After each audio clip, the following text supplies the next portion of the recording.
Hi Capricorn, welcome to Pandora Astrology's monthly horoscope for September of 2020. Mars is going retrograde for real this month, and Julia will be telling you about that in a minute. I'm going to give you the deets on the full and new moons this month. Hey Julia, what is that Mars retrograde going to do for Capricorn this month? Ooh, good question, Jamie. Well, hey there, Capricorn. So Mars is going to go retrograde on September 9th, and this is all happening in your fourth house of family and your physical home as well.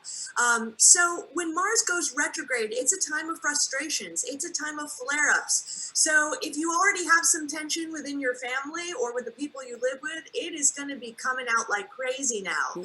You could also face other type of frustrations with your home.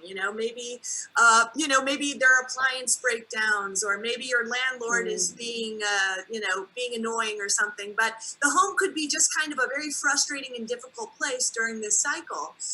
And actually, between September 10th and 12th, all of the Mm. outer planets and Mars are going to go retrograde this month. So this is not a great month for starting anything new, like Mm. starting a new business, buying a home, especially during that window of time.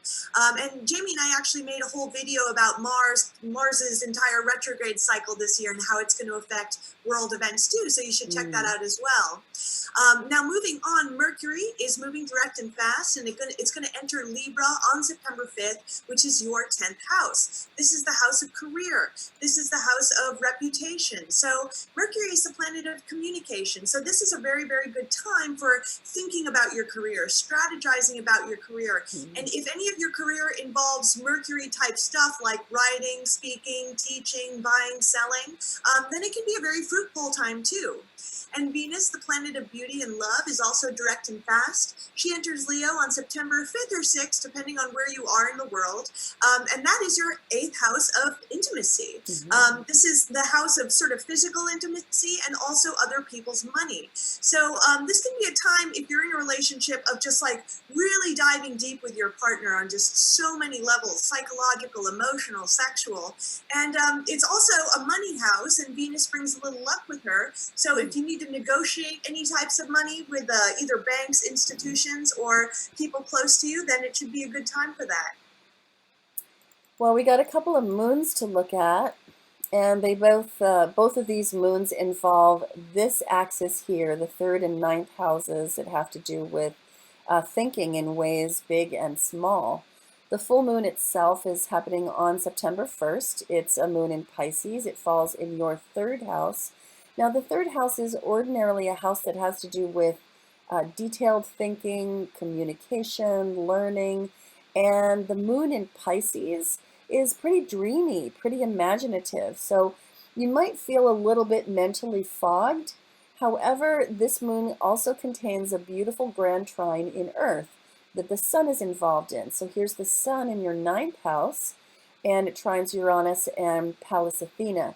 So there's a really big theme of dreaming versus or plus strategic action, so concretizing those dreams. So if you can let your mind run in a more imaginative way than usual, then you may, capture some ideas in that butterfly net that this grand trine in Earth can utilize in a more concrete way. Now, halfway through the month, long about the 17th, we have got a new moon here in Virgo in your ninth house. And the ninth house is the house of the higher mind. It's the house of philosophy and worldview.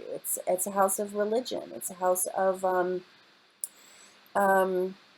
expanding. And that can include travel and foreign languages and foreign cultures as well.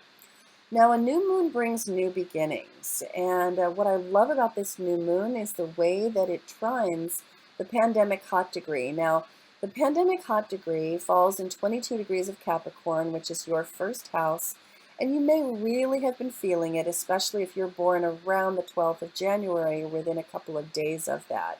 You may be really feeling this pandemic year pretty hard, and if that's the case, this moon should really be soothing for you. It should be an opportunity to plant seeds, start some new beginnings that can help you to sort out some of the messes that are in front of you.